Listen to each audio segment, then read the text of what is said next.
Waziri wetu wa elimu Mheshimiwa Wanu Hafidh Ameir, Mheshimiwa Makamu Mkuu wa chuo chetu cha Mzumbe, waheshimiwa mawaziri wote mliopo hapa kama ambavyo umetambulishwa, kiongozwa na waziri wa kutoka ofisi ya Rais TAMISEMI, Mheshimiwa Riziki Shemdoe.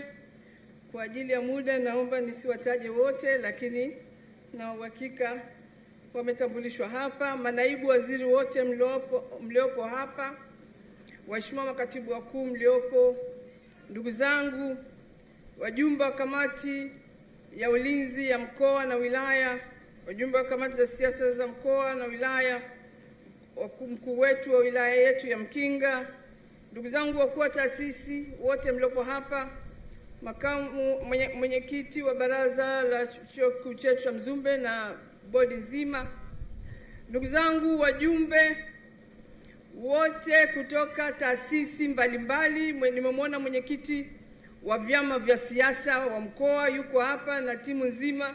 Sisi Tanga vyama vyote vya siasa vinashirikiana nasi, nawashukuru sana.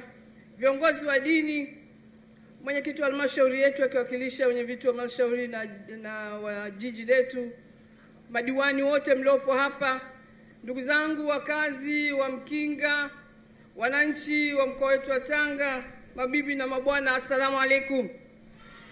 Bwana Yesu asifiwe. Tumsifu Yesu Kristo. Kazi na utu. Mheshimiwa Waziri Mkuu, nimesimama hapa kwa unyenyekevu mkubwa. Kwanza nianze kwa kumshukuru sana Mwenyezi Mungu, Mungu wa rehema, kwa kujalia wewe na msafara wako tangu ulipofika Tanga majuzi. Tumekuwa nawe katika ziara yako ya kikazi. Umetufanyia kazi kubwa sana katika wilaya yetu ya Ndeni, ambapo umezindua kituo cha kufulia umeme, kituo kikubwa kabisa. Lakini kama ikutosha, ulikwenda ukakizindulia jengo letu la wagonjwa mahututi ICU ya pale Handeni. Jana tulikuwa pamoja Kilindi, na uliweza kufanya kazi kubwa katika kuweka jiwe la msingi hospitali yetu ya wilaya ya Kilindi, pamoja na kuweza kutembelea mradi mkubwa wa maji pale Kilindi. Hatimaye uliweza kwenda Korogwe, na Korogwe pale umefanya kazi kubwa ya kuweka jiwe la msingi tanki kubwa la maji wa mradi wa miji 28, na uliweza kukagua. Hivyo basi, Mheshimiwa Waziri Mkuu, leo hii ni siku yako ya 3 katika ziara yako mkoani kwetu. Tunaendelea kukaribisha katika wilaya hii ya Mkinga. Wilaya ya Mkinga ni kati ya wilaya changa katika mkoa wetu, lakini wilaya yenye fursa kubwa, na tunapenda kuanza kwa kumshukuru sana Mheshimiwa Rais wetu Samia Suluhu Hassan kwa kuweza kuhakikisha kwamba fedha nyingi zinakuja katika mkoa wetu, lakini fedha nyingi zinakuja wilaya hii, lakini nyingi zaidi zinakwenda katika maeneo yenye changamoto. Nilipokuwa Handeni nilieleza kwamba sisi mkoa wa Tanga tunapokea trilioni 3.1, lakini katika hizo karibu 1/3 inakwenda kwenye maji. Trilioni 1 na bilioni 2 zinakwenda kwenye maji kutokana na changamoto kubwa ambayo tunaye kama mkoa. Lakini kwa hapa katika eneo la elimu tumepata karibu bilioni 356 zimekwenda katika sekta ya elimu, ambapo zimekwenda kuanzisha madarasa, kujenga shule mpya, lakini pia ujenzi wa VETA katika wilaya zetu. Na Mheshimiwa Waziri Mkuu, VETA ya hapa Mkinga imekamilika na kazi imeanza, lakini tunaendelea kukamilisha shule ya amali ambayo na yenyewe tunategemea ikamilike iweze kuongeza ujuzi kwa vijana wetu. Mheshimiwa Waziri Mkuu, tumefurahishwa na kozi ambazo watatoa wenzetu wa Mzumbe. Wilaya hii ina fursa kubwa ya uchumi wa bluu, kilimo, utalii, mazingira na masuala mazima ya management. Lakini pia katika madini. Hii Tanga Stone tunaiona Tanzania nzima mpaka na visiwani, na jana ulipozindua hospitali, kituo kile cha wagonjwa mahututi ya Ndeni, lakini hata ile hospitali yetu ya pale Kilindi mawe ya Tanga Stone ambayo yametumika yametoka hapa Mkinga. Ni Mkinga ndio wilaya pekee ambayo ina mawe haya ya Tanga Stone. Lakini pia eneo la hifadhi ya Mkomazi ambayo japo iko Korogwe kwa kiasi kubwa ambayo inaingia mpaka Mkinga, wageni walikuwa wanaingilia kutokea Same.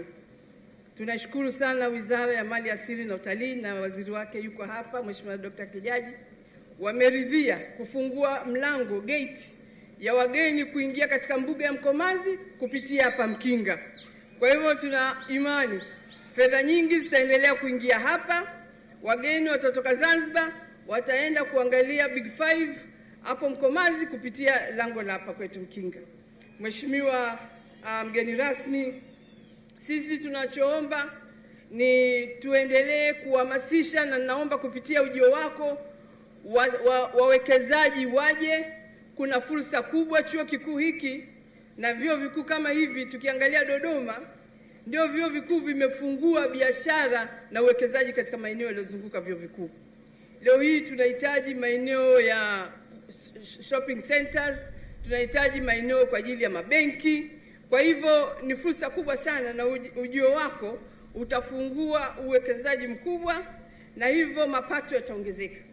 Mwaka 2021 Mkinga walikuwa wanakusanya 1.2 bilioni. Leo hii wanakusanya bilioni 2.9. Na hapo chuo bado hakijaanza.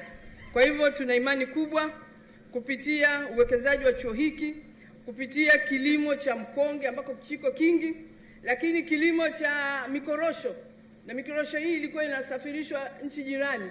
Lakini tunashukuru wizara, sasa hivi mnada umeanzishwa wa kuweza kuuza korosho kupitia stakabadhi ghalani, lakini pia na mazao mengine mchanganyiko.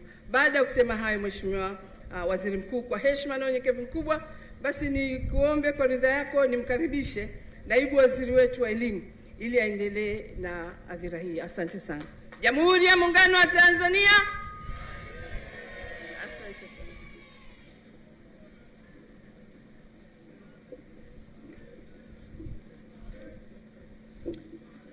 Jamhuri ya Muungano wa Tanzania.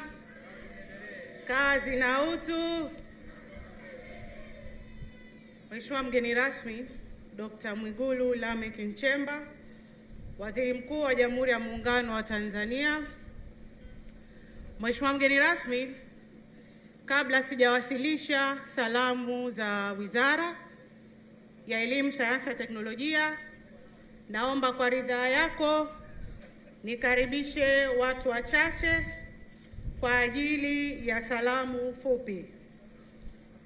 Mheshimiwa mgeni rasmi, naomba nichukue fursa hii kumkaribisha mwenyekiti wa baraza la chuo Profesa Saida Yahya Othman atoe salamu fupi kwa niaba ya baraza la chuo. Profesa Saida, karibu sana.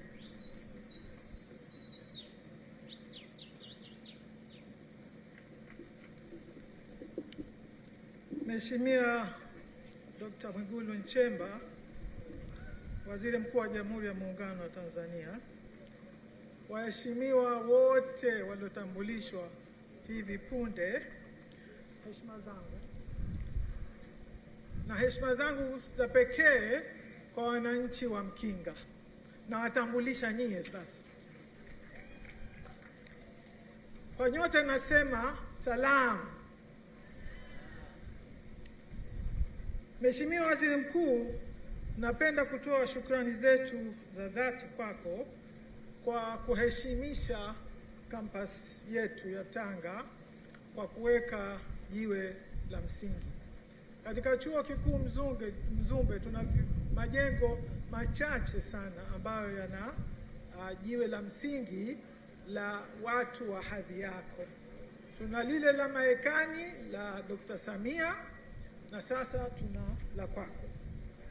Lakini ninavyojua mie kwa mambo haya ni kuwa mwenye jina lake pale ni mlezi wa haya majengo na haya maeneo.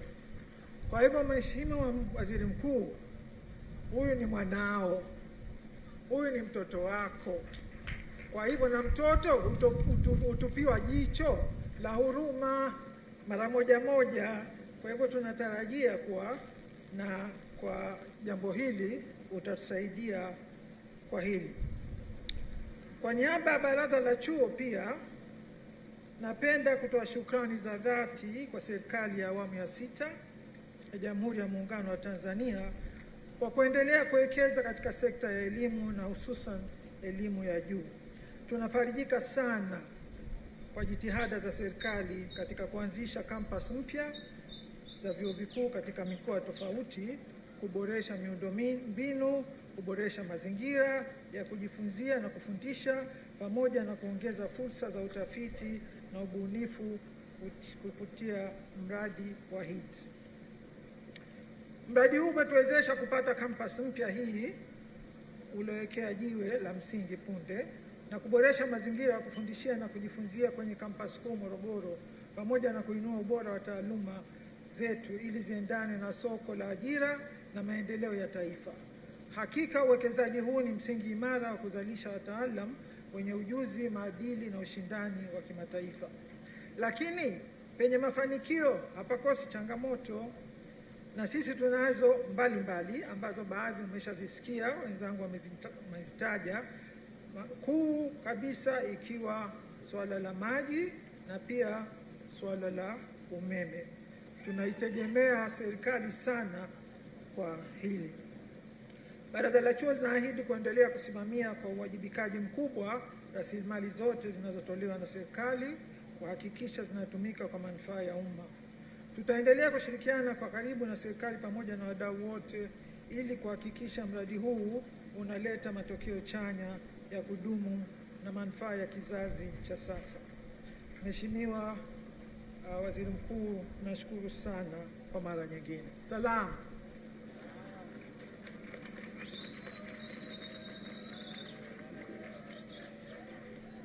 Mheshimiwa Waziri Mkuu, kwa ruhusa yako sasa naomba nimkaribishe Mwenyekiti wa CCM mkoa ndugu Rajab Abdulrahman Abdallah, lakini pia akiwa mjumbe wa Kamati Kuu ya Halmashauri Kuu ya Taifa.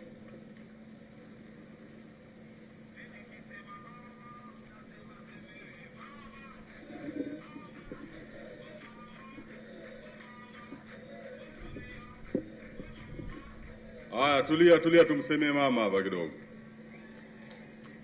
Dr. Samia oye! Dr. Mwigulu oye! Mkinga hai hoi! Mheshimiwa Daktari Mwigulu Lameck Nchemba, mbunge, Waziri Mkuu wa Jamhuri ya Muungano wa Tanzania, kwa sababu ya muda natambua uwepo wa viongozi wote wa chama na serikali. Mheshimiwa Waziri Mkuu, naomba nami niungane na walitangulia kuzungumza, kwanza kumshukuru sana Mwenyezi Mungu ambaye kwa mapenzi yake amekujalia wewe kuja kwenye mkoa wetu wa Tanga, lakini na kufanya ziara kwa ajili ya kukwamua miradi ya serikali ile ambayo imekwama,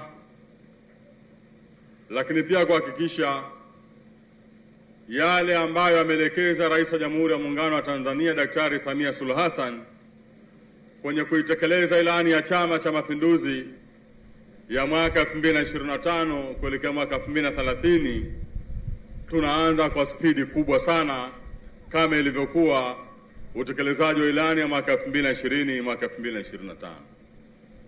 Pili, tukushukuru sana na tukupongeze sana kwa kazi kubwa ambayo umeendelea kuifanya ndani ya mkoa wetu toka ulipoingia. Kwa wana Mkinga wenzangu, Waziri Mkuu wa Jamhuri ya Muungano wa Tanzania ameingia kwenye mkoa wetu, amefanya kazi kubwa sana. Lakini pia nyinyi mnafahamu, wako baadhi yetu mnatembea kule wilaya ya Mkinga, mnafahamu jiografia ya Mkinga ilivyo, Kilindi, jiografia ya Kilindi ilivyo, umbali wake, lakini pia namna kulivyo. Lakini bado Waziri Mkuu wa Jamhuri ya Muungano wa Tanzania amefika Kilindi na amelala Kilindi. Hii ni historia ambayo imeandikwa ndani ya mkoa wetu wa Tanga. Mheshimiwa Waziri Mkuu, naomba niongee kwa kifupi sana. Hapa tupo kwenye swala zima la elimu. Jambo ambalo umelifanya leo ni ishara tosha kwa Wanatanga na kwa Watanzania kwamba Daktari Samia Suluhu Hassan ametambua maandiko matakatifu ya Qur'an na Biblia. Kama Biblia ilivyosema, mshike elimu usimwache ende zake, na Qur'ani Mungu alivyosema, iqra bismi rabbikal ladhi khalaq khalaqal insana min 'alaq iqra wa rabbukal akram alladhi 'allama bil qalam 'allama al insana ma lam ya'lam. Ametambua maandiko matakatifu haya kwamba mtu huwezi kufanya jambo lolote, liwe la dini liwe la kidunia, bila watu kuwa na elimu. Tunampongeza sana Rais wa Jamhuri ya Muungano wa Tanzania kwa kazi kubwa hiyo anaifanya ya kuiboresha elimu yetu, kuitekeleza ilani ya Chama cha Mapinduzi. Wanatanga wenzangu, Daktari Samia Suluhu Hassan kwa ilani ya uchaguzi ya mwaka 2020 mpaka mwaka 2025 tuliyoimaliza kwenye swala zima la elimu, alitusaidia sana Wanatanga kusomesha watoto wetu. Tunao msemo tunosema elimu bila ada, lakini mara nyingi nimekuwa nikipinga. Hakuna elimu bila ada. Elimu ni kwa ada ya Daktari Samia Suluhu Hassan. Nyinyi mnakumbuka sisi watu wa Tanga, Dr. Samia Suluhu Hassan kutoka mwaka 2021 mpaka mwaka 2025 alitupa bilioni 90 kwa ajili ya kulipa ada za watoto wetu. Lao Dr. Samia asingetupa bilioni 90 kulipa ada za watoto wetu, ada hizi zingepaswa wazazi wa Mkinga, wazazi wa Kilindi, wazazi wa Lushoto, wazazi wa Korogwe, wazazi wa Pangani na wazazi wa Tanga pamoja na kule Handeni wangepaswa walipie bilioni 90. Lakini Dr. Samia Suluhu Hassan akasema hapana, acheni tekeleze ilani ya Chama cha Mapinduzi kwa watoto katika shule za serikali kutoka darasa la awali mpaka kidato cha 6. Mimi rais wenu nitekeleze ilani hii kulipa ada za watoto wenu. Huyo ndo Daktari Samia Suluhu Hassan, Rais wa Jamhuri ya Muungano wa Tanzania. Lakini kwa kuitekeleza ilani ya Chama cha Mapinduzi ya mwaka 2025 kuelekea mwaka 2030, bado jambo hili chama kimeelekeza kwamba serikali yetu iendelee kusomesha watoto wetu bure kwa ada kutoka darasa la awali mpaka kidato cha 6. Tunamshukuru sana Rais wa Jamhuri ya Muungano wa Tanzania kwa makubwa aliyofanya ndani ya mkoa wa Tanga na hususan katika swala zima la elimu. Mheshimiwa Waziri Mkuu, asante sana kwa nafasi hii. Mwenyezi Mungu akubariki sana. Tuendelee kukaribisha katika mkoa wetu wa Tanga.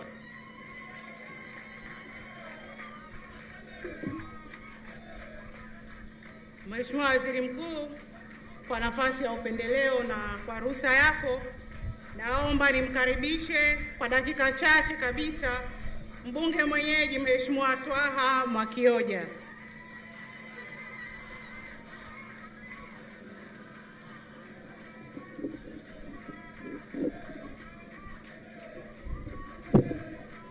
Mkinga hoye! Mkinga safi! Kazi na utu! Mheshimiwa Waziri Mkuu wa Jamhuri ya Muungano wa Tanzania, Daktari Lameck Mwigulu Nchemba, Mheshimiwa Mkuu wa Mkoa, mwenyekiti wetu wa CCM mkoa na mjumbe wa kamati kuu ya CCM halmashauri kuu, ndugu yetu Alhaji Rajab Abdulrahman, viongozi wote mliohudhuria, waheshimiwa mawaziri, waheshimiwa manaibu waziri, viongozi wote wa chama na serikali, waheshimiwa madiwani kutoka kwenye kata zetu zote 22. Awali ya yote naomba niwasalimu kwa jina la Jamhuri ya Muungano wa Tanzania. Mheshimiwa mgeni rasmi, nitumie kwanza nafasi hii kumshukuru sana Mwenyezi Mungu kwa kutujalia sisi wanamkinga pamoja na msafara wako wa viongozi mbalimbali kufika hapa kwa ajili ya jambo hili kubwa na muhimu kwa mustakabali wa wanamkinga na Watanzania kwa ujumla. Pili, Mheshimiwa Waziri Mkuu, nitumie nafasi hii kukushukuru sana. Kukushukuru kwa sababu natambua ratiba yako ni ngumu, una majukumu mengi ya kitaifa, lakini pamoja na yote hayo ukaona utenge muda kwa sisi ndugu zako wa Mkinga.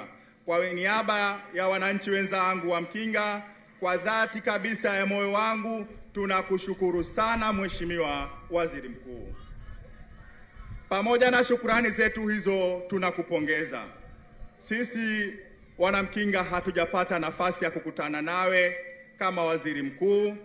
Mimi kama mbunge wa Mkinga haujapata nafasi ya kuja jimboni kwetu. Kwa hiyo kwa niaba ya wananchi wenzangu tukupongeze kwa nafasi hiyo kubwa ulioaminiwa na Mheshimiwa Rais, na sisi wabunge wenzako wa Bunge la Jamhuri ya Muungano wa Tanzania tukaridhia uteuzi huo kwa 100%. Tunakupongeza Daktari Mwigulu Lameck Nchemba.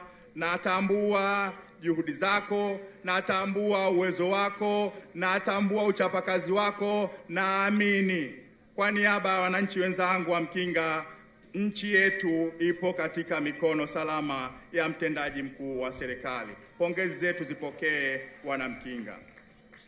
Mheshimiwa mgeni rasmi, pili, tunaomba utufikishie salamu zetu kwa Daktari Samia Suluhu Hassan. Wanamkinga tumemchagua Daktari Samia Suluhu Hassan kwa 99%, na tumemchagua kwa sababu ya mahaba ya dhati tulionayo kwake. Tumemchagua daktari kwa mema mengi aliyotufanyia, na hili la leo ni mfano wa kuigwa. Katika mkoa wa Tanga hakuna tawi lolote la chuo kikuu isipokuwa hili ambalo Daktari Samia Suluhu Hassan ametupendelea sisi Wanamkinga, ametupendelea sisi Wasambaa wa Mkinga, ametupendelea sisi Wadigo wa Mkinga. Kwa kweli tufikishie salamu zetu za dhati. Katika eneo hili la elimu hakutuacha pweke. Wakati anaingia madarakani Daktari Samia Suluhu Hassan alikuta tuna shule za sekondari 15. Leo ninaposimama hapa, Mheshimiwa Waziri Mkuu, sisi Wanamkinga tuna shule za sekondari 22. Na katika hizo shule 22, shule 2 ni shule za amali. Haya ni mapenzi makubwa sana kwa daktari, kwa sisi Wanamkinga. Daktari Samia Suluhu Hassan ni mwanamama ambaye anajua nini mwananchi wa Tanzania anahitaji, wakati gani anahitaji, na kwa namna gani anakihitaji kitu hicho. Ametambua tunahitaji chuo cha VETA, ametujengea chuo cha VETA. Ametambua umuhimu wa kuongeza shule za msingi, na kweli ameziongeza zaidi ya shule 20, ameziongeza katika muda wake mchache. Pongezi zetu hizi pia tufikishie, ametuletea mradi mkubwa sana wa maji ambao haujawahi kutokea katika wilaya yetu ya Mkinga. Ametujengea mradi wenye zaidi ya bilioni 35. Mheshimiwa Waziri Mkuu, kwa sababu tu ratiba yako ni finyu, lakini naambiwa siku 2 au 3 zijazo maji yataanza kutoka katika mradi huo, mradi unaokwenda kuwanufaisha zaidi ya 50% ya Wanamkinga. Kwa kweli tufikishie salamu zetu za pongezi, tufikishie shukurani zetu za kuridhika na utendaji wake wa hali ya juu. Mheshimiwa Waziri Mkuu, Waswahili wanasema mwisho wa kushukuru ndio mwanzo pia wa kuomba. Kwa unyenyekevu mkubwa, Mheshimiwa Waziri Mkuu, tukuombe sisi Wanamkinga, kwa niaba ya wananchi wenzangu, kwa niaba ya madiwani wenzangu, kwa niaba ya mwenyekiti wa halmashauri, tukuombe mambo makubwa matatu. Jambo la kwanza, Mheshimiwa Waziri Mkuu, tuna kidonda sugu, kinatutafuna, kinatuliza, kinatuumiza. Barabara yetu ambayo inaunganisha zaidi ya majimbo 7.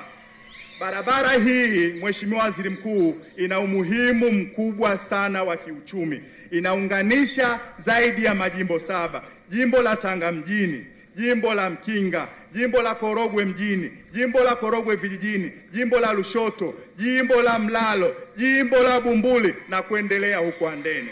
Kwa hiyo itakapokamilika barabara hii, ni ukombozi wa kiuchumi, kwa sababu itapitisha mazao mengi na tunatarajia uwekezaji mkubwa utatokea barabara hii kamilika. Lakini kwa upande wa kijamii itatoa ahueni kubwa sana ya watu kufanya shughuli zao mbalimbali, wamama wajawazito kufika maeneo mbalimbali. Uharibifu wa magari umekuwa ni mkubwa kwa sababu ya ubovu wa barabara hii. Mheshimiwa Waziri Mkuu, ndani ya muda wangu mfupi nilioingia bungeni nimeisemea barabara hii, nimeuliza, lakini nafsi yangu haijaridhika. Na kuomba Mheshimiwa Waziri Mkuu, utusemee barabara hii, utufikishie kwa mama yetu. Natambua barabara hii ipo kwenye bajeti ya mwaka huu wa fedha. Natambua mwaka huu wa fedha ukifika Juni, kama maneno yako Mheshimiwa Waziri Mkuu utaisemea barabara hii, natambua kilomita 10 zinazotoka Mtapwa kufika Maramba na zile 10 za upande wa Korogwe. Kwa kauli yako, kwa ujasiri wako na maelekezo yako kama Mheshimiwa Waziri Mkuu wa nchi yetu, natambua barabara hii itaanza. Mheshimiwa Waziri Mkuu, jambo la pili, hili niliseme kwa kinywa kipana. Natambua ndugu zangu wa tarafa ya Maramba, ikiwemo na kata hii ya Gombero, mna changamoto kubwa sana ya upatikanaji wa maji. Pamoja na kulitambua hili, natambua kwamba nchi yetu inapitia changamoto kubwa ya mabadiliko ya tabia nchi. Mabadiliko haya, Mheshimiwa Waziri Mkuu, yanapelekea vyanzo vingi vya maji kukauka. Nimekaa na waziri wetu wa maji, ameniahidi watahakikisha wanatafuta vyanzo vya ziada, watahakikisha ikiwezekana na Mkinga inaunganishwa katika mpango wa gridi ya maji ya taifa. Kama haya yakifanyika, Mheshimiwa Waziri Mkuu, ndugu zangu wa tarafa ya Maramba, niwaahidi muda si mrefu kilio hiki cha maji mtakwenda kukisahau. La mwisho, Mheshimiwa Waziri Mkuu, tukuombe, sisi watu wa Mkinga tunapitia changamoto inayotokana na wanyama waharibifu wa tembo. Kata mbalimbali zinakabiliwa na changamoto hii. Natambua juhudi mbalimbali zilizofanywa na wizara yetu ya Maliasili na Utalii.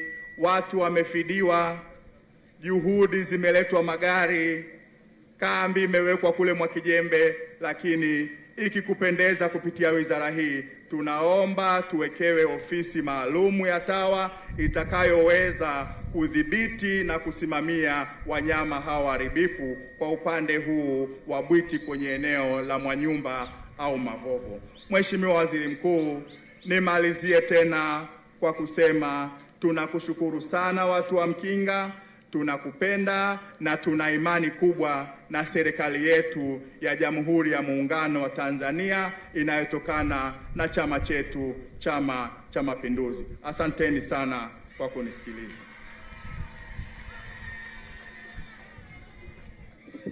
Mbunge oye! Mheshimiwa Waziri Mkuu, hizo ndio dakika chache za kibunge.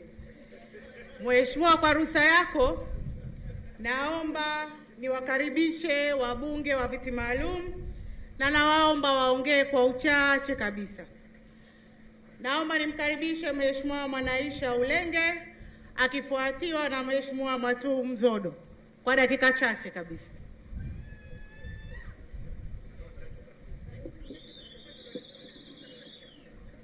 Mheshimiwa Waziri Mkuu wetu wa Jamhuri ya Muungano wa Tanzania Daktari Mwigulu Nchemba, Mheshimiwa kamisa wetu, dada yangu mpendwa kabisa, Mheshimiwa mjumbe wa kamati kuu Ustadh Rajab, waheshimiwa mawaziri wote mliokuja Tanga na manaibu mawaziri, watendaji wote na wananchi wenzangu wa wilaya ya Mkinga, na wasalimu kwa jina la Jamhuri ya Muungano wa Tanzania.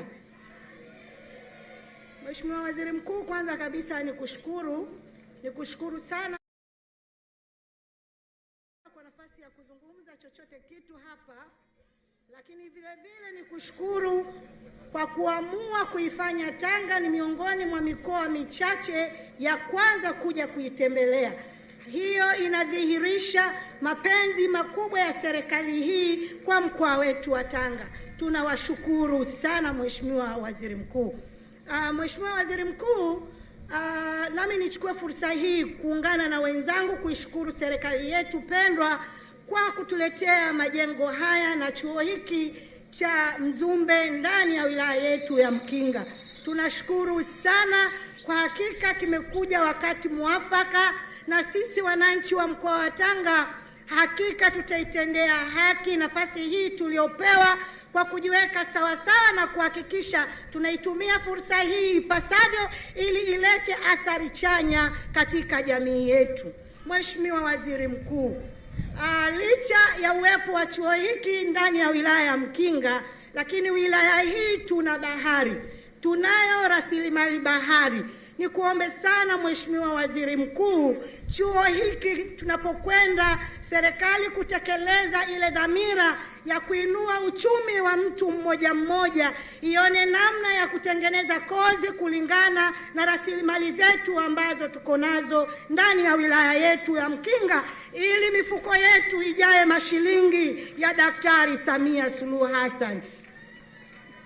Mheshimiwa Waziri Mkuu, ni kuombe sana, katika dira ya 2050 imezungumza kwamba bilioni 1 itatokana na mazingira, lakini bilioni 1 itatokana na carbon credit inayotokana na mikoko. Mheshimiwa Waziri Mkuu, tunaomba sana ukanda huu wa Mkinga ambao tunao mikoko mingi kupitia bahari zetu, tuone namna basi mkoa wetu huu na wilaya yetu huu itakavyonufaika kuhakikisha ile bilioni 1 iliyotajwa katika dira ya 2050 inayotokana na carbon credit kwenye mikoko yetu tunaweza kunufaika. Mheshimiwa Waziri Mkuu, baada ya kusema hayo, Mheshimiwa Waziri Mkuu, asante sana kwa nafasi hii. Asanteni sana.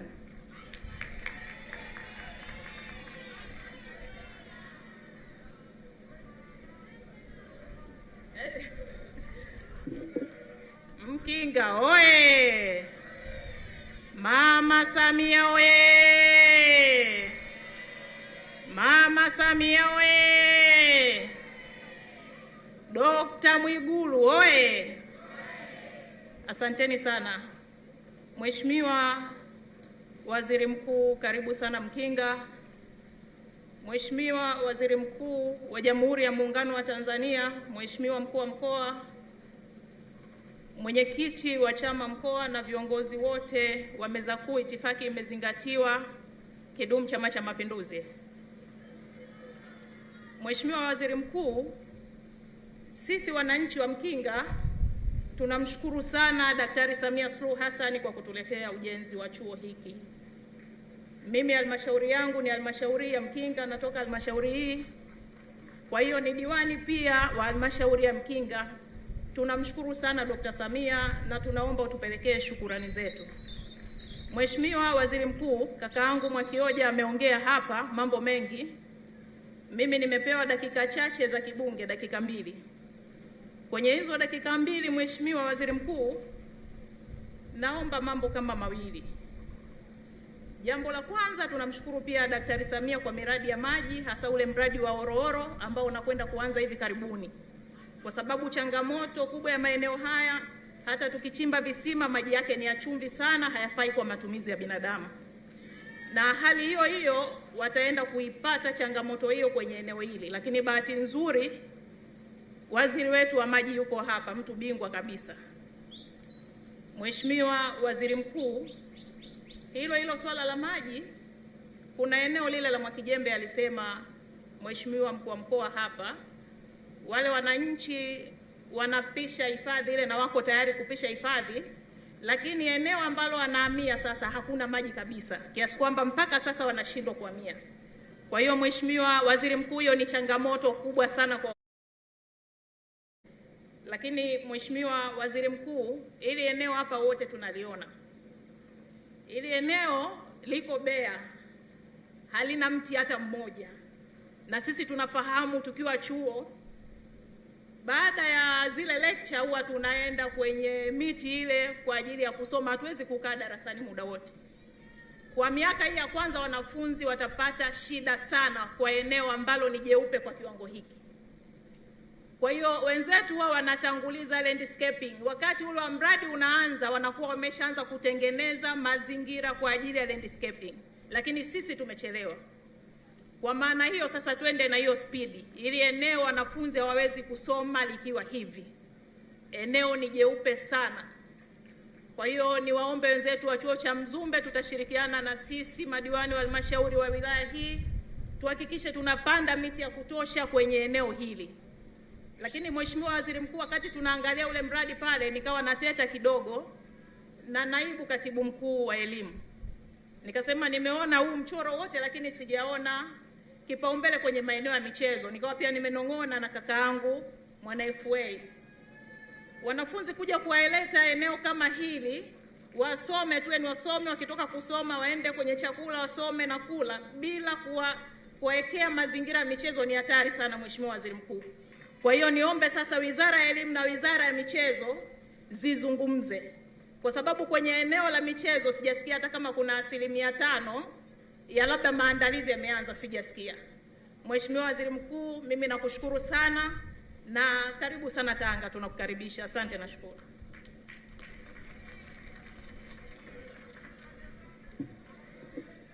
Mheshimiwa Waziri Mkuu, tunakushukuru sana kwa nafasi hizo ambazo umetoa.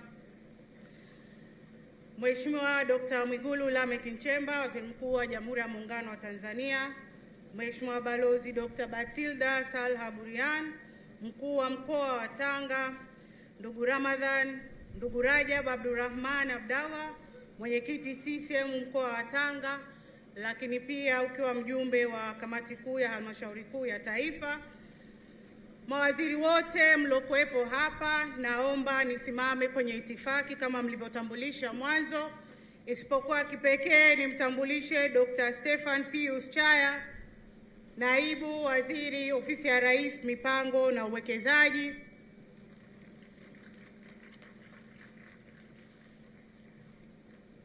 Viongozi wote mlioko hapa wa taasisi na chama, wa serikali na chama, kazi na utu. Awali ya yote, Mheshimiwa Waziri Mkuu, nami niungane na wenzangu kumshukuru Mwenyezi Mungu mwingi wa rehema kwa kutujalia uhai na afya na kuwa katika eneo hili. Mheshimiwa Waziri Mkuu, nitumie fursa hii kukushukuru kwa dhati kabisa kwa kuridhia kuwa mgeni rasmi katika hafla hii, licha ya majukumu mengi ulionayo ya kuwatumikia Watanzania. Uwepo wako Mheshimiwa Waziri Mkuu ni ishara ya dhamira thabiti ya kuunga mkono juhudi za kuimarisha sekta ya elimu nchini. Aidha, nikupongeze kwa kazi ya kizalendo unayoifanya ya kumsaidia Rais wa Jamhuri ya Muungano wa Tanzania Mheshimiwa Dr. Samia Suluhu Hassan katika kusimamia utekelezaji wa majukumu ya serikali kwa ufanisi. Hongera sana Mheshimiwa Waziri Mkuu. Mheshimiwa Waziri Mkuu, kwa niaba ya Mheshimiwa Profesa Adolf Mkenda, mbunge na waziri wa Elimu, Sayansi na Teknolojia, ambaye alitamani kuwa nasi hapa lakini kutokana na majukumu mengi ambayo yamemkabili ya kitaifa ameniomba mimi nimwakilishe. Naomba kwa heshima kubwa upokee salamu, shukurani na pongezi zake kwa uongozi wako mahiri, lakini pia Mheshimiwa Waziri Mkuu, naomba upokee udhuru wake wa leo. Mheshimiwa Waziri Mkuu, maelezo kuhusu mradi huu yameshatolewa kwa kina na makamu mkuu wa chuo, lakini pia naibu katibu mkuu wa elimu ameyagusia kwa namna yake. Mheshimiwa Waziri Mkuu, naomba uniruhusu nisiarudie kutokana na muda, isipokuwa Mheshimiwa Waziri Mkuu, tunaomba kama wizara tumshukuru kwa dhati Mheshimiwa Dr. Samia Suluhu Hassan, Rais wa Jamhuri ya Muungano wa Tanzania, kwa uongozi wake thabiti, maono na dhamira ya dhati ya kuifanya elimu ya juu kuwa nyenzo ya mageuzi ya kiuchumi. Aidha, tunatoa shukrani zetu kwa Benki ya Dunia kwa kuwezesha utekelezaji wa mradi huu muhimu wa maendeleo ya taifa letu, kwani kupitia mradi wa HIT serikali inalenga kubadilisha taswira ya elimu ya juu nchini kwa kusogeza huduma hii karibu zaidi na wananchi. Wizara imejidhatiti kusimamia utekelezaji wa mradi wa HEET kwa kuzingatia thamani ya fedha, ubora na muda uliopangwa, huku ikiimarisha mifumo ya ufuatiliaji na tathmini ili kuhakikisha uwajibikaji na tija inayokusudiwa inafikiwa. Mheshimiwa Waziri Mkuu, baada ya maelezo haya, kwa heshima kubwa, kabla ya kukaribisha, naomba Mheshimiwa Waziri Mkuu upokee zawadi yetu kutoka wizara, na baada ya hapo, Mheshimiwa Waziri Mkuu, tukuombe uzungumze na hadhara hii na wananchi wa Mkinga. Na baada ya kusema hayo, Mheshimiwa Waziri Mkuu, tupo tayari sasa kukusikiliza na kupokea maelekezo yako.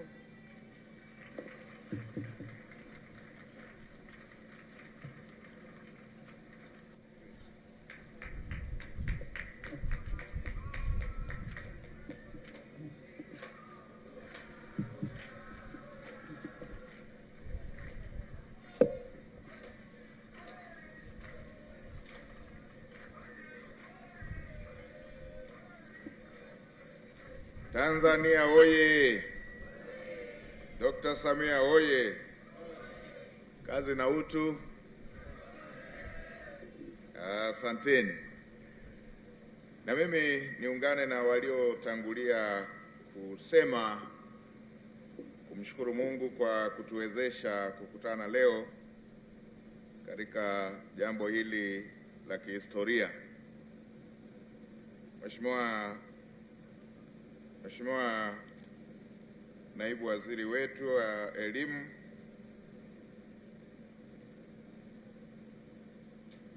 na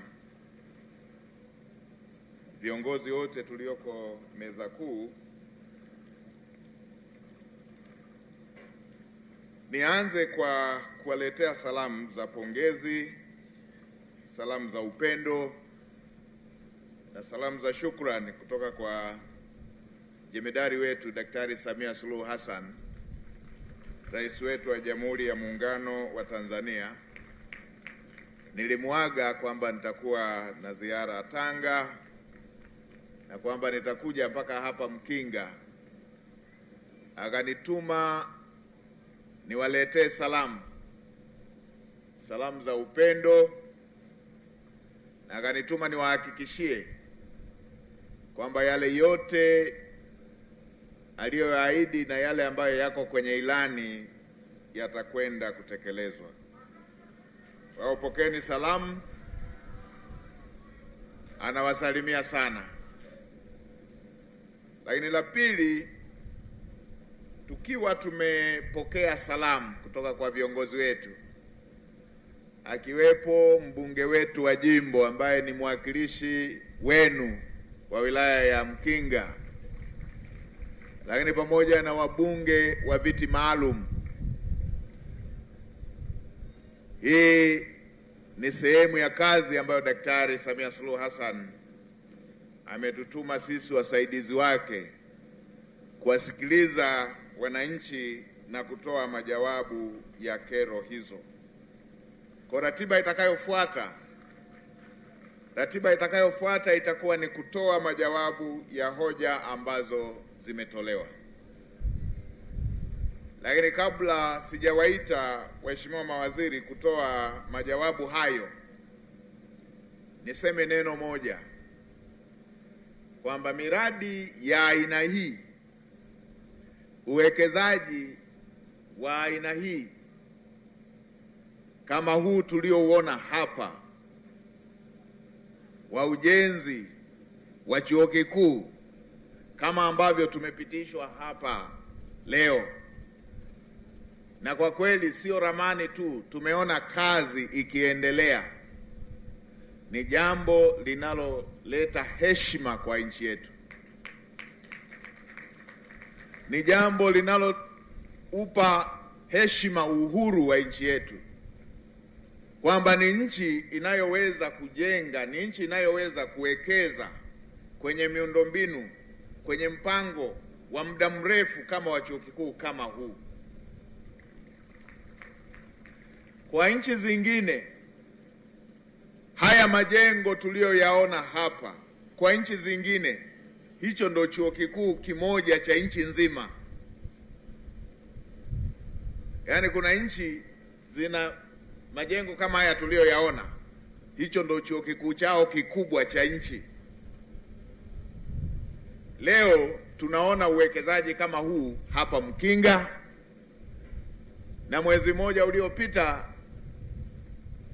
nilienda kwenye shughuli kama hii kule Lindi. Lakini tunaona shughuli za aina hizi zikiendelea na maeneo mengine kwenye sekta ya elimu. Lakini tunaona shughuli nyingine kama hii, miradi mikubwa ya kielelezo ya uwekezaji unaobadilisha maisha ya Watanzania ikiendelea katika sekta zingine na maeneo mengine.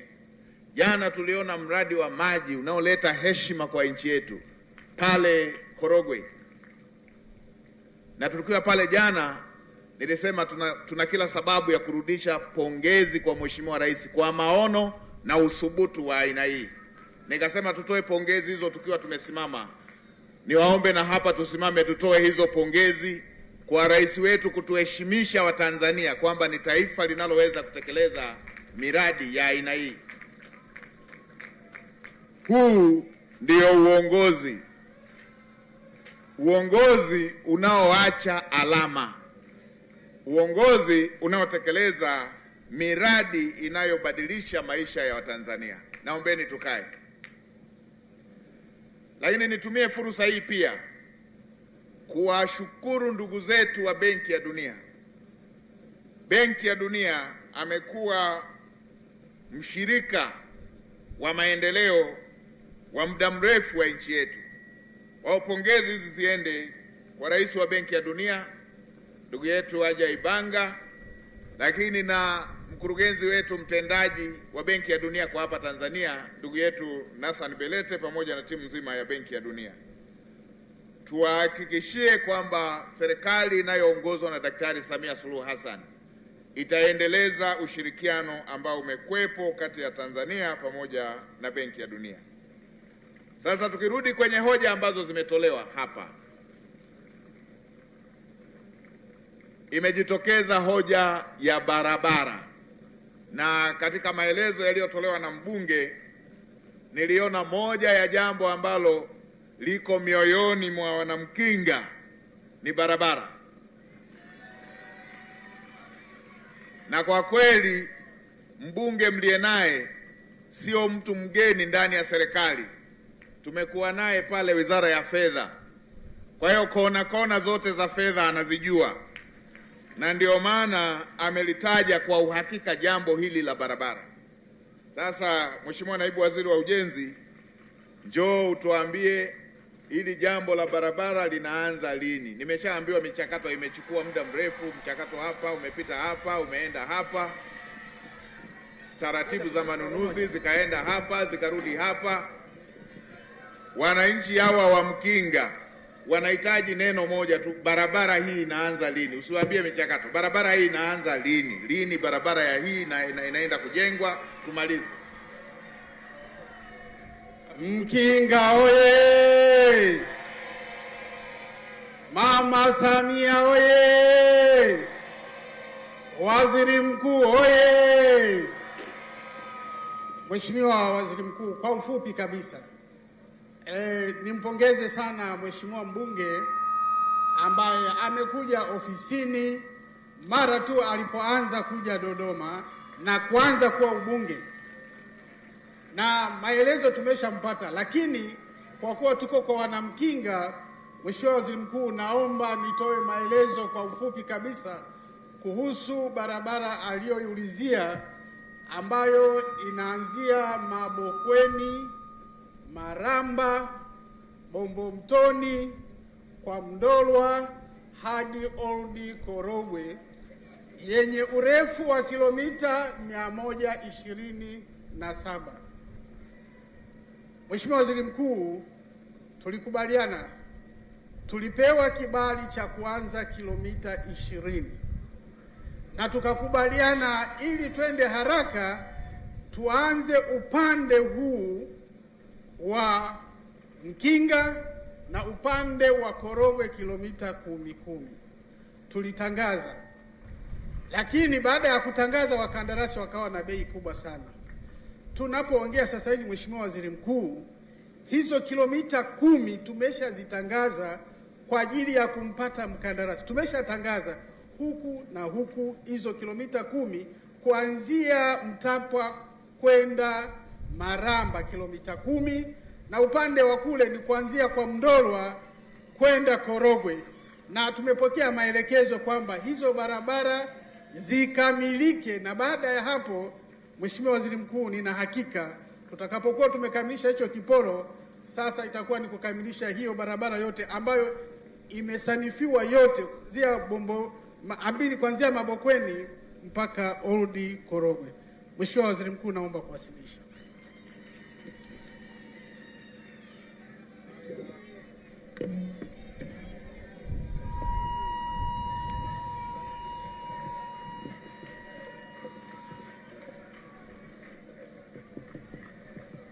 Asante sana Mheshimiwa Naibu Waziri. Tunashukuru kwa maelezo hayo mazuri. Sasa kila hatua ambayo mtakuwa mnafanya, mwarifuni Mheshimiwa mbunge ili aweze kuwa anawapa taarifa zinazoendelea wananchi wake.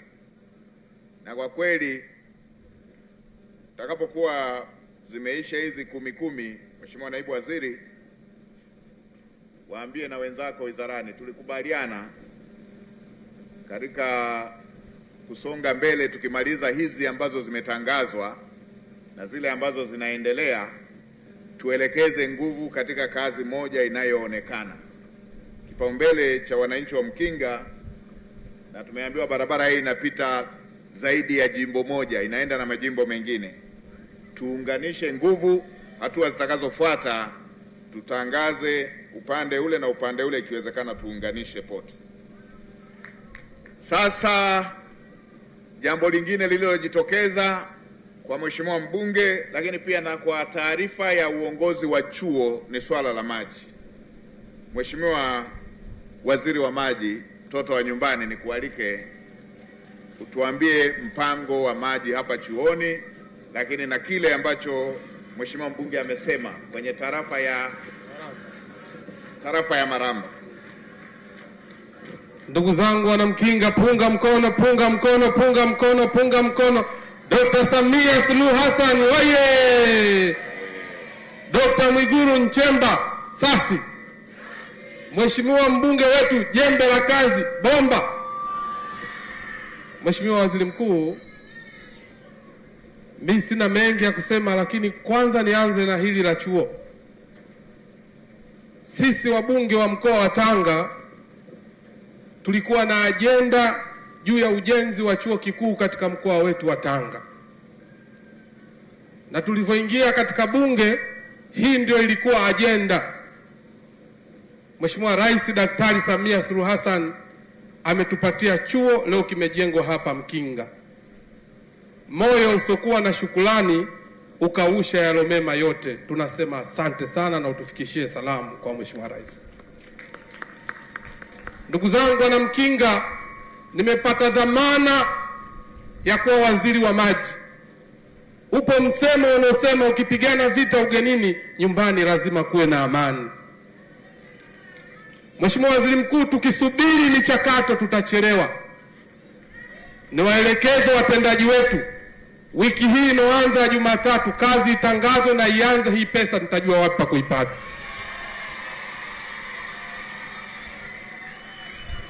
Jambo la pili, Mheshimiwa Waziri Mkuu, Mheshimiwa Rais Daktari Samia Suluhu Hassan ametupa maelekezo mahususi Wizara ya Maji. Amesema ya kwamba yeye ni mama na asilimia kubwa yanayoteseka juu ya adha ya maji ni wakina mama. Hataki kusikia, hataki kuona wamama wa nchi hii wanateseka juu ya adha ya maji, wakiwemo Maramba pamoja na Mkinga.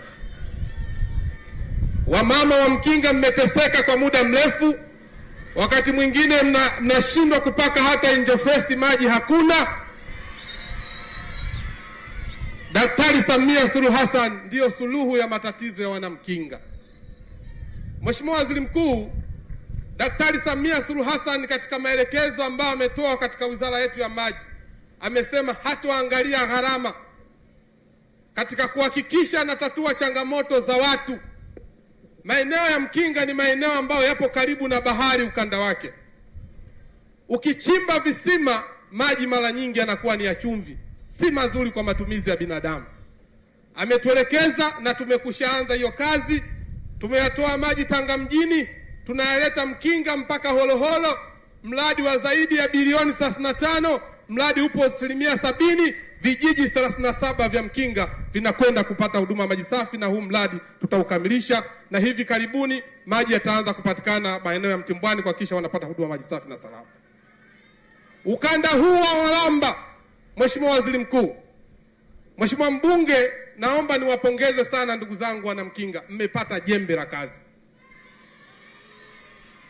Ameingia bungeni kwa muda mfupi, amejenga hoja yake, na mimi nilishakuja Mkinga. Tunatuma timu kwenda kuangalia chanzo cha uhakika kwa ajili ya kutatua matatizo ya maji Maramba. Nataka nikuhakikishie Mheshimiwa Waziri Mkuu, hii kazi tunaiweza na tutahakikisha tunatatua tatizo la maji maeneo ya Maramba. Kwa hiyo nataka niwaambie ndugu zangu wana Mkinga, baada ya ziki sio ziki, baada ya ziki faraja, na faraja yetu ni Daktari Samia Suluhu Hassan. Asante sana Mheshimiwa Waziri Mkuu.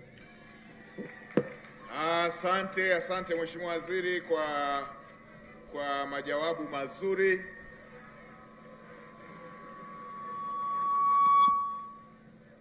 Nikupongeze sana. Sasa hoja nyingine iliyoletwa na Mheshimiwa mbunge ni jambo la wanyama wakali. Mheshimiwa Waziri wa Maliasili na Utalii, tuambie kuhusu wanyama wakali na maombi ya kituo cha TAWA kwa ajili ya kukabiliana na jambo hili. Asante sana Mheshimiwa Waziri Mkuu. Mkinga oye! Mkinga oye! Daktari Samia oye! Daktari Mwigulu oye! Ndugu yetu Twamwa Kioja oye! Mheshimiwa Waziri Mkuu, nikushukuru sana kwa kunipa nafasi hii. Nami nianze kwa kumshukuru sana Daktari Samia Suluhu Hassan kwa kuwa yeye ni muhifadhi namba 1 ndani ya Jamhuri ya Muungano wa Tanzania, lakini ni muongoza watalii namba 1 ndani ya Jamhuri yetu ya Muungano wa Tanzania. Mheshimiwa Waziri Mkuu, nimshukuru na kumpongeza sana Mheshimiwa Mkuu wa Mkoa, lakini mwenyekiti wetu wa Chama cha Mapinduzi mkoa wa Tanga na mjumbe wa kamati kuu ya Chama cha Mapinduzi wamekuwa nao wakiunga mkono jitihada hizi za Daktari Samia Suluhu Hassan katika sekta ya uhifadhi na utalii. Mheshimiwa Waziri Mkuu, tunapoongelea sekta ya uhifadhi na utalii, inayo mazuri yake lakini na changamoto zake. Moja ya changamoto ni aliyoisema ndugu yetu mbunge wetu Mheshimiwa Twaha Mwakioja, na nimpongeze sana kwa kazi nzuri ambayo ameifanya katika muda mfupi. Mheshimiwa Waziri Mkuu, nampongeza Mheshimiwa mbunge kwa sababu tumekuwa na vipindi viwili vya bunge tangu kuchaguliwa kwa bunge la 13. Lakini Mheshimiwa mbunge ameshauliza maswali 4 yanayohusu uhifadhi na hasa changamoto ya wanyama wakali na waharibifu kwa wananchi wake wa Mkinga. Hongera sana Mheshimiwa mbunge. Na tumekaa naye Mheshimiwa Waziri Mkuu na tukakubaliana pale nilipoanza kwa kumshukuru Daktari Samia Suluhu Hassan katika bajeti yetu ya mwaka huu 2025-26, Mheshimiwa Rais wetu alitupatia vituo 20 kwa ajili ya maaskari wetu wanaozuia wanyama wakali na waharibifu. Kati ya vituo 20 tayari 14 tumeshapata, na vimebaki vituo 6. Mheshimiwa Waziri Mkuu, kwa heshima kubwa ya ziara yako hapa wilayani Mkinga, lakini jitihada anazozifanya Mheshimiwa Twaha Mwakioja, kituo kimoja kinakuja kujengwa kwenye eneo alilolitaja yeye mwenyewe la Mwanyumba, na tayari fedha yake tunaipata mwezi huu wa pili mwishoni, tunakuja kujenga kituo hiki. Mheshimiwa Waziri Mkuu, hatuishii hapo. Kama alivyosema Mheshimiwa Mkuu wa Mkoa, tunajenga lango kule Umba ili watalii wetu waingie kupitia Mkinga kwenda hifadhi ya taifa Mkomazi.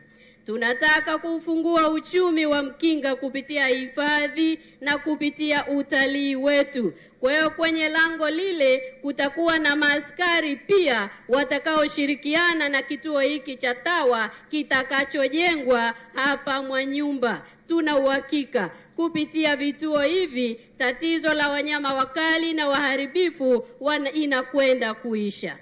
Mheshimiwa Waziri Mkuu, kwa kazi nzuri inayofanyika hapa Mkinga na kazi nzuri ya Mheshimiwa mbunge, Wizara ya Maliasili na Utalii tunampa pia zawadi ya kituo kingine kutoka kwa Wakala wa Huduma za Misitu TFS pale hifadhi ya msitu Umba. Mheshimiwa Waziri Mkuu, hiyo ndio kazi tuliotumwa na Mheshimiwa Rais wetu Daktari Samia Suluhu Hassan, na sisi tutahakikisha utalii unapanda, hifadhi zetu zinachangia kwenye mapato ya wananchi wetu, lakini kijamii pia wananchi wananufaika na hifadhi hizi.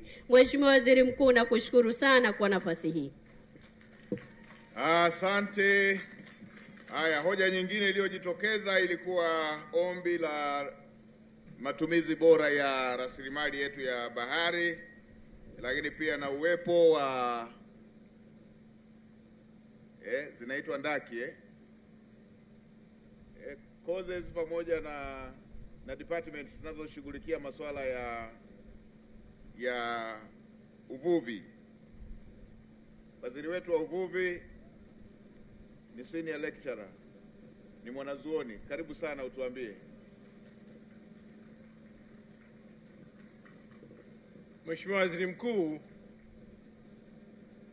kwa upande wa sekta ya uvuvi,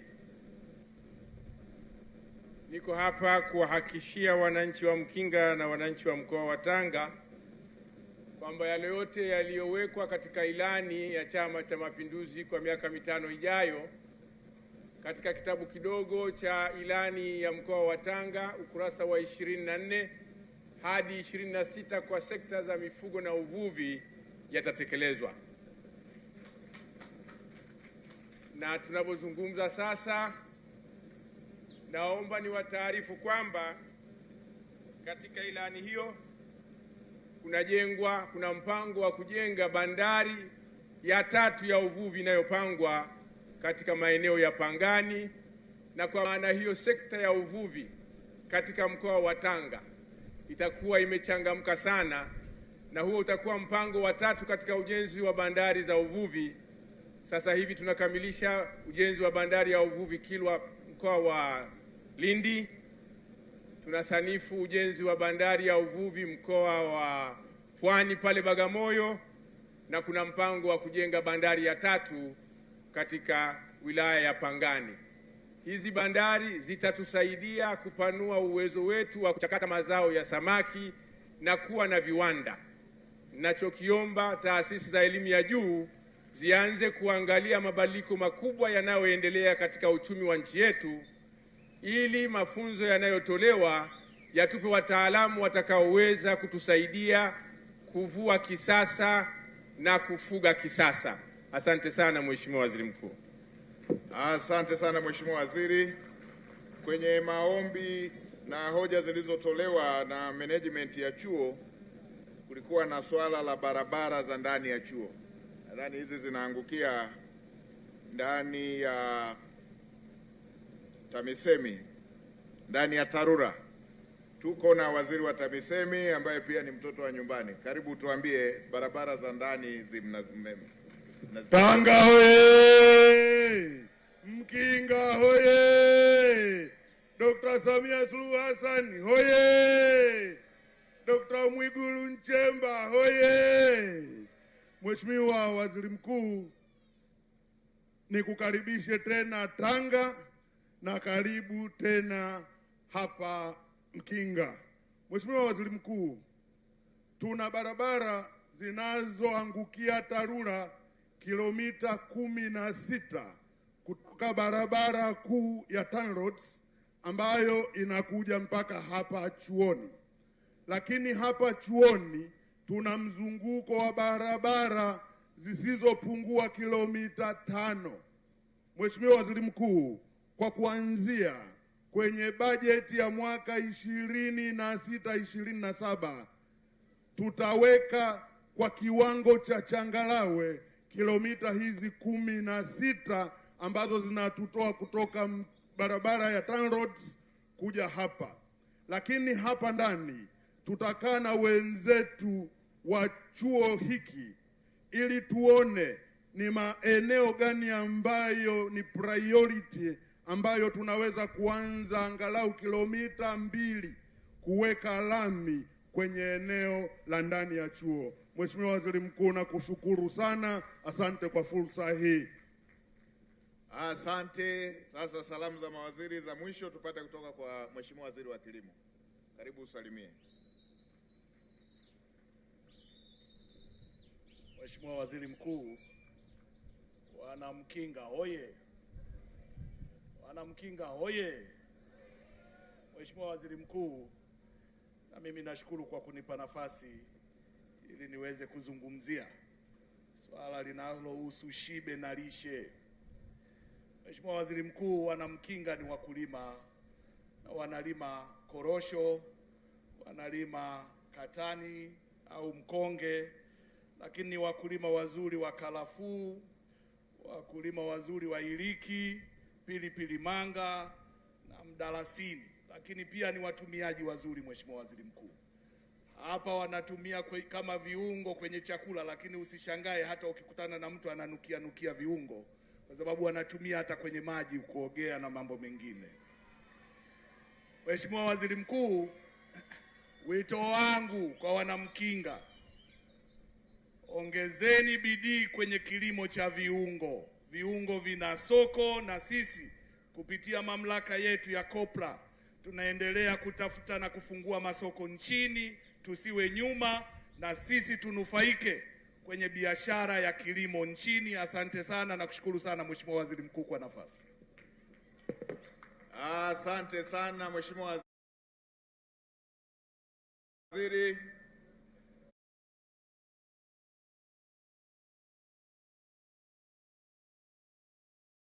Lakini tuko na waheshimiwa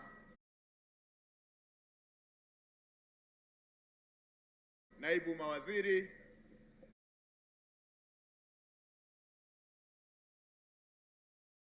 Naomba kwa maslahi ya muda mtambue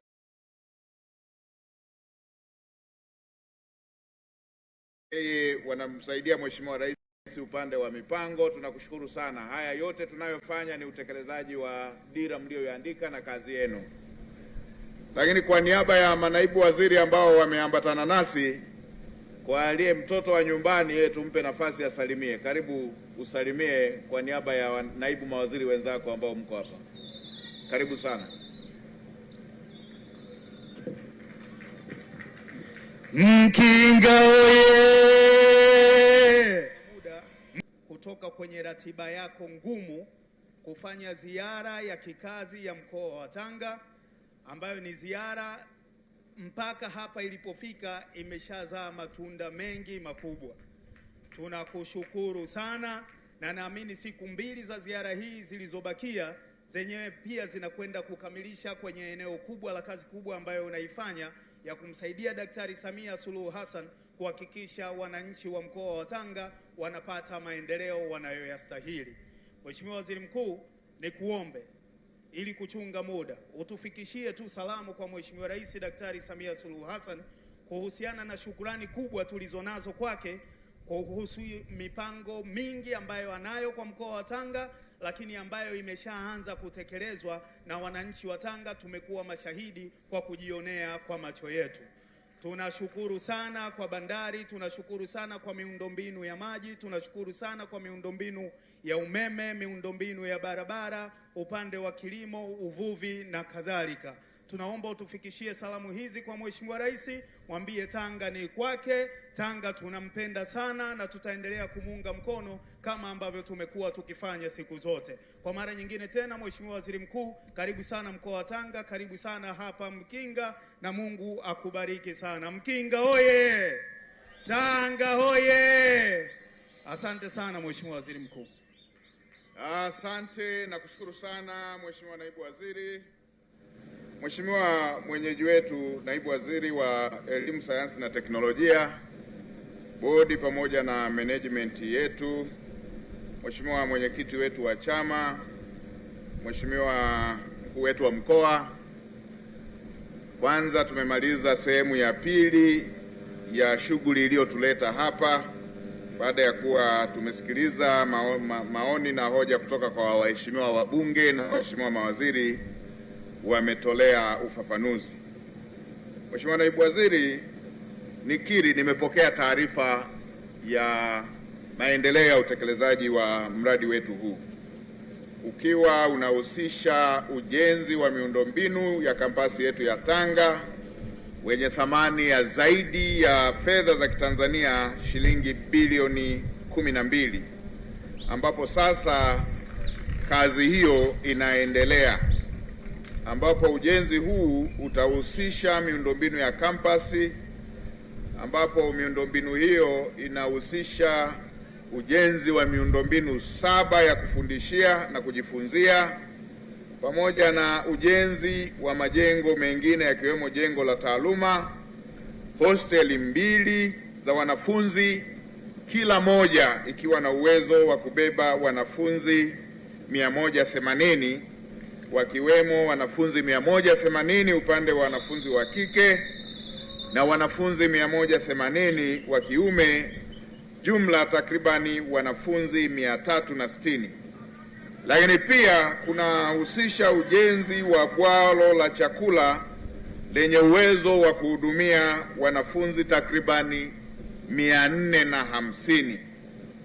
Lakini tumeelezewa pia ujenzi wa kituo cha afya pamoja na nyumba 4 za wafanyakazi pamoja na majengo mengine yanayoendana na matumizi haya ikiwemo maji taka pamoja na dampo la kuhifadhia taka ngumu. Tumeelezewa pia kuhusu ujenzi wa tenki la kuhifadhia maji ambalo litakuwa na ujazo wa takribani lita 400,000. Mheshimiwa Naibu Waziri, niweke wazi kwamba taarifa niliyopewa, nimeambiwa kuwa mradi huu umetekelezwa kwa ubora mzuri na wa kuzingatia thamani ya fedha, na ndio maana nimekubali kufanya uzinduzi huu ambao tumeufanya. Nimeelezewa pia spidi ya kazi ni ya kuridhisha, mkandarasi ameweka mafundi wa kutosha. Mheshimiwa Naibu Waziri, hongereni sana wizara kwa kusimamia vizuri jambo hili na kazi hii kwenda kwa wakati. Mradi uko hatua nzuri ya ukamilishaji na maeneo yaliyokuwa na changamoto ni kama ambavyo Vice ulielezea wakati wa kutoa wasilisho lako, na waheshimiwa mawaziri kwa niaba ya serikali wameelezea hatua ambazo zitachukuliwa. Hatua katika upande wa maji kama ambavyo Mheshimiwa Waziri wa Maji ametoka kuelezea, hatua katika upande wa barabara kama ambavyo Mheshimiwa Naibu Waziri wa Barabara pamoja na Waziri wa TAMISEMI jinsi ambavyo ameelezea kuhusu hatua zitakazochukuliwa. Niwaelekeze wenzetu wa nishati, hilo lilikuwa eneo lingine ambalo wenyeji wetu Mheshimiwa Makamu Mkuu wa Chuo ulielezea. Kwa meneja wa TANESCO, jipange pamoja na makao makuu ili tusije tukakamilisha upande mmoja wa maji ama wa barabara tukakwama upande mwingine wa umeme. Jipangeni, hizi kazi zote ziende sambamba, ziishe kwa wakati, na kama ambavyo umemsikia Makamu Mkuu wa Chuo amesema mwaka wa kitaaluma utakapoanza wanatarajia kuanza. Sasa kama ambavyo Mheshimiwa Waziri wa Maji anasema, kwa sisi tusiwe kikwazo cha mpango wao huo wa kuanza udahili mwaka wa taaluma utakapoanza. Lakini pia Mheshimiwa Waziri, wasilianeni na taasisi zetu za kifedha ili ujenzi unavyoendelea pawe pia na upatikanaji wa huduma za kifedha. Maeneo yote ya vyuo vikuu tuna huduma hizo zinazopatikana ndani ya kampasi za vyuo vikuu vyetu.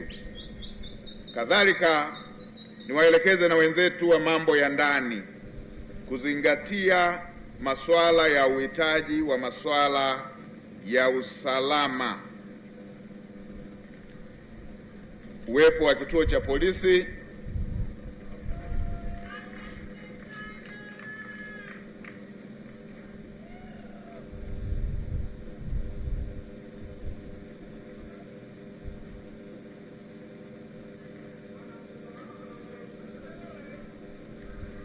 miundombinu ya polisi, lakini pamoja na mahitaji mengine kama ambavyo hoja zilitolewa hapa yazingatiwe. Tumeelezewa hoja za uhitaji wa mazoezi, michezo na vitu vingine vyote vinavyoendana na masuala ya kiafya. Kwa hiyo nipongeze sana kwa hatua hizo ambazo mmezielezea, waheshimiwa mawaziri. Nendeni mkauchukulie ulazima na udharura wa jambo hili kwa kuzingatia jambo ambalo makamu mkuu wa chuo amesema kwamba wanatarajia waanze udahili katika mwaka wa taaluma utakaoanza. Nadhani academic year itaanza by Oktoba.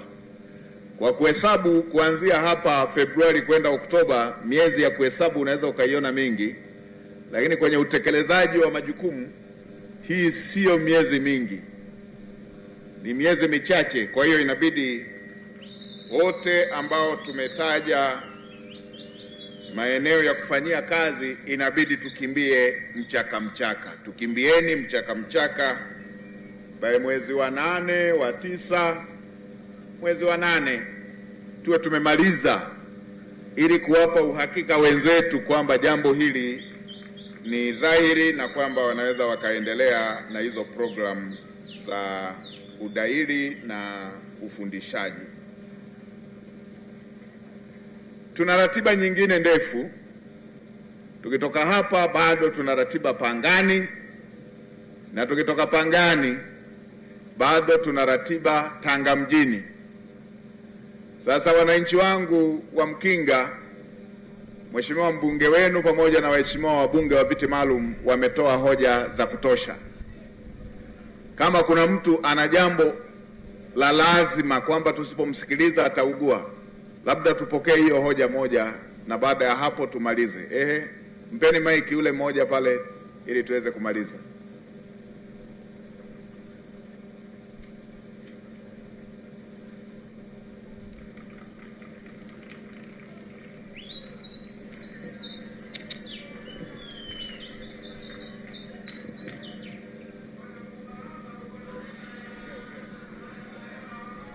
Asante Mheshimiwa Waziri Mkuu kwa nafasi hii.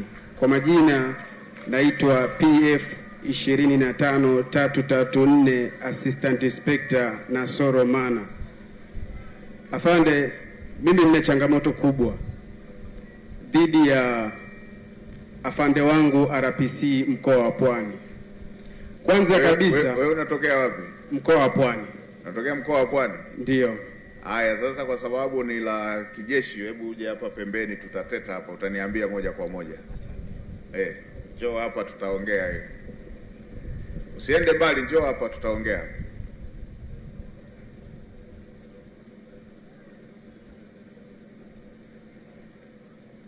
Tumalizie na yule. Sogea hapa, njoo hapa, njoo hapa. Njoo hapa.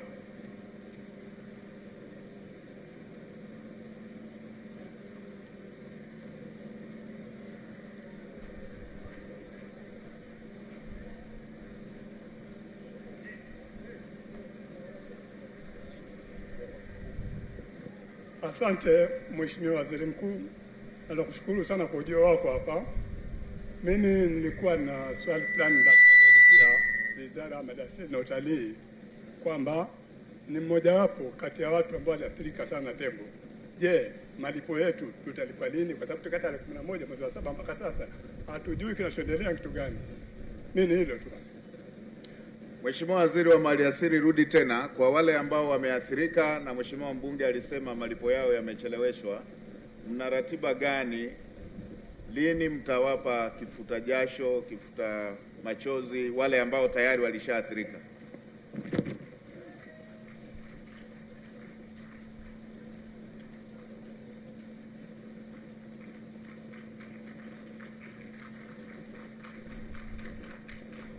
Asante sana Mheshimiwa Waziri Mkuu.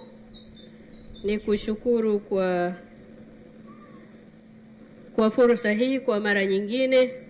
Mheshimiwa Waziri Mkuu, kama nilivyosema, changamoto ya wanyama wakali na waharibifu kwenye maeneo yetu ambayo yako jirani na hifadhi ipo ni kubwa, na serikali yetu imeanza kulifanyia kazi. Mheshimiwa Waziri Mkuu, tumekuwa na changamoto ya kupokea kwa wakati madai ya wananchi wetu ambao aidha maeneo yao ya mashamba yanavamiwa na wanyama wakali na waharibifu. Na Mheshimiwa Waziri Mkuu, kupitia maelekezo ya Mheshimiwa Rais wetu, tumeweza kuandaa mfumo sasa ambapo wafanyakazi wetu walioko kwenye halmashauri watawasilisha moja kwa moja kwenye mfumo bila kusubiri tena zile nyaraka za kuandika na kuanza kuzisafirisha kutoka mahali mbalimbali ndani ya taifa letu na kuzileta wizarani. Kwa hiyo hilo Mheshimiwa Waziri Mkuu lilikuwa likichelewesha sana malipo ya watu wetu, wananchi wetu ambao mazao yao yanaharibiwa na wanyama wakali na waharibifu. Na ni watoe wasiwasi, kwa sasa tunafanya kazi kwa karibu na wakurugenzi wetu wa halmashauri zote ndani ya nchi yetu kuhakikisha sasa tatizo likitokea leo inafanyika tathmini kwa haraka na sisi wizara tunapata taarifa hiyo kwa haraka.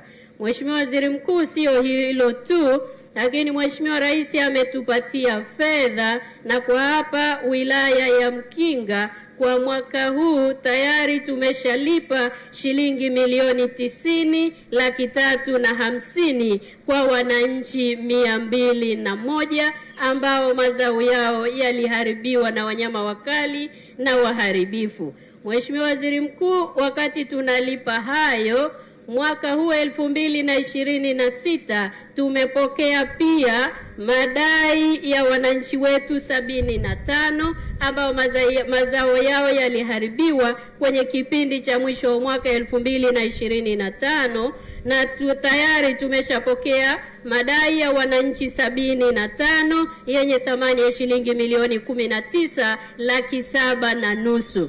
Mheshimiwa Waziri Mkuu, ninaposema haya tayari Mheshimiwa Rais ameshatupatia shilingi bilioni 7 ambazo tumeanza mchakato wa kuwalipa hawa wananchi wetu waliopata madhara haya kwa mwaka 2025 na 26. Hivyo nimtoe wasiwasi mwananchi wetu kwamba serikali ya awamu ya 6 chini ya Jemedari Daktari Samia Suluhu Hassan inatambua changamoto zao na tunazifanyia kazi kwa haraka. Na sasa kama nilivyosema, mfumo ni wa online, hamtosubiri tena kwa muda mrefu. Na kushukuru sana Mheshimiwa Waziri Mkuu. Haya, asanteni. Katika kumalizia, ndugu viongozi, niongelee haya yanayohusu wilaya ya Mkinga, kwa sababu pamoja na shughuli ya leo iliyotuleta hapa, lakini pia hii ndio ziara ya wilaya ya Mkinga.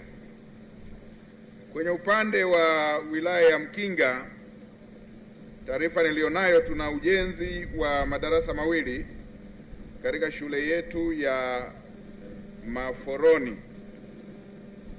Mheshimiwa Waziri wa TAMISEMI pamoja na mkurugenzi, ifuatilieni hii shule haya madarasa yaweze kukamilika haraka. Nimeambiwa ujenzi wake unasuasua.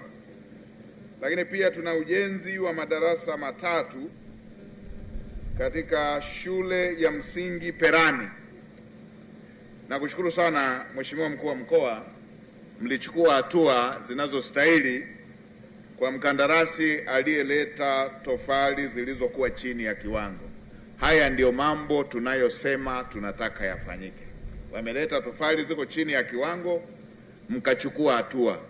Nikupongeze sana Mheshimiwa Mkuu wa Mkoa pamoja na timu yako kwa hatua hiyo mliochukua, na nimeambiwa sasa tofali zilibadilishwa zikaletwa zile zinazostahili. Mheshimiwa Mkuu wa Wilaya, hongera sana. Lakini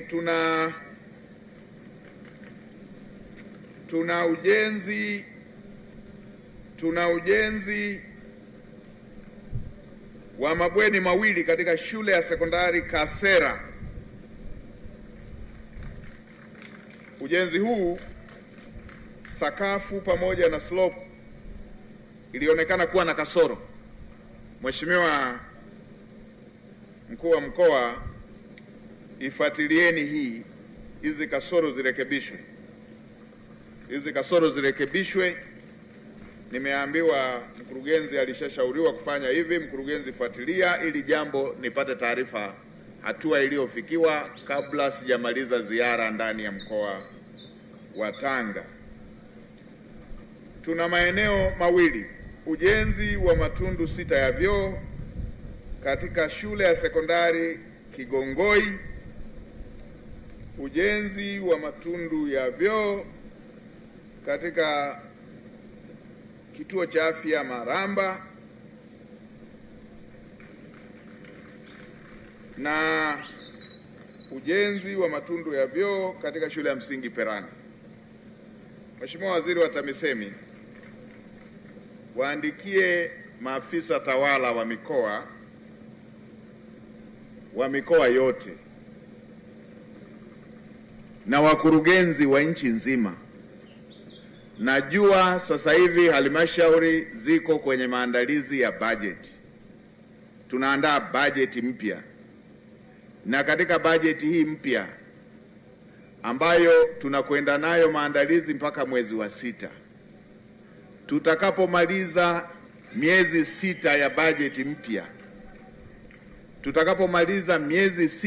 ya bajeti mpya, sitaki kusikia habari ya shule imekosa matundu ya vyoo.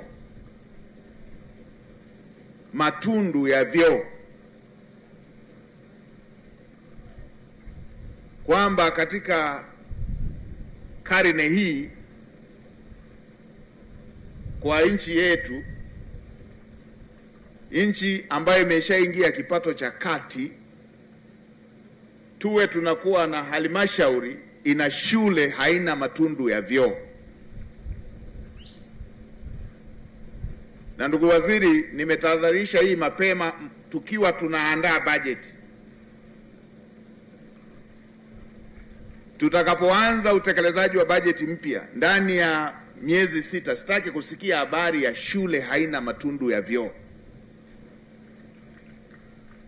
Haya ni mambo yanayoturudisha kwenye ujima, ni mambo yanayotia aibu.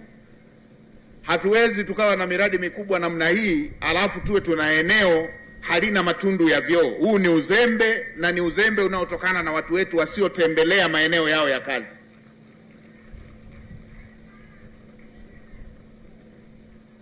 Ziara zitakazofuata baada ya miezi 6 ya bajeti, nikikuta halmashauri ina shule ya msingi, ina shule ya sekondari, ina kituo cha afya, ina zahanati, haina matundu ya vyoo, ina upungufu wa matundu ya vyoo, mkurugenzi, utakuwa umeshapoteza kazi yako. Utatufaa nini kama hata matundu ya vyoo huwezi kusimamia yakajengwa?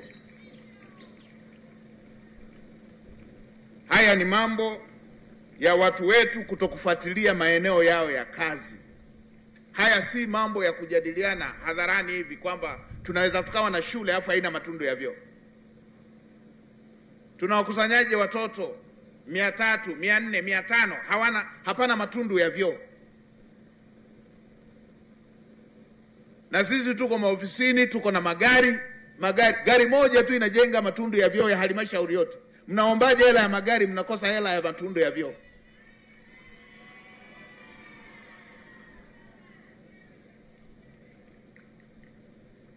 Sasa Mheshimiwa Waziri, ili liwe kwenye kumbukumbu, kila mkurugenzi aandikiwe. Hili si jambo la kuendelea kuwepo.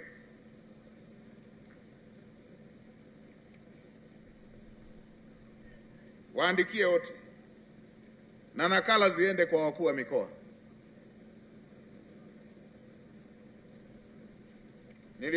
Nilisema hili na nasema mapema mkiwa mnaandaa budget. Na Mheshimiwa Makatibu Tawala, mfuatilie haya kwa wakurugenzi wenu katika maeneo yenu yanayohusika. Kwa ndugu wananchi, nawashukuru sana, na kama kuna ambaye alikuwa bado hajamaliza kuwaza hoja yake, baada ya kuwaza ukiipata, basi fikisha kwa mheshimiwa mbunge wetu.